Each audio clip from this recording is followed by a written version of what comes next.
మహానుభావ, నీకు చలి ఇట్లా శీతం ప్రభూతం, ప్రభూతం అంటే చాలా ఎక్కువ, విపరీతమైన చలి కదూ.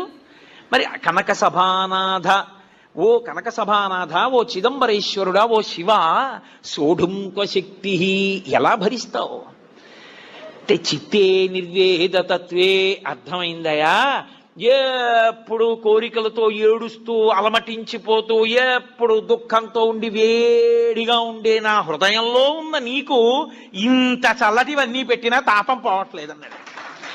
అందుకని శివా నీకు ఆర్ద్రాభిషేకం అన్నారు. సమస్త తాపోపశాంతి దేని వలన కలుగుతుందంటే ఆర్ద్రాభిషేకము చేత కలుగుతుంది. శివాలయం ఉండడం ఒకెత్తు, శివాలయాన్ని వాడుకోవడం ఒకెత్తు. శివాలయం ఉండడంతో సరిపోదు, మీకు శివాలయాన్ని వాడుకోవడం రావాలి. అలా వాడుకోవడం వస్తే అదృష్టవంతులు. ముఖరి నదిలో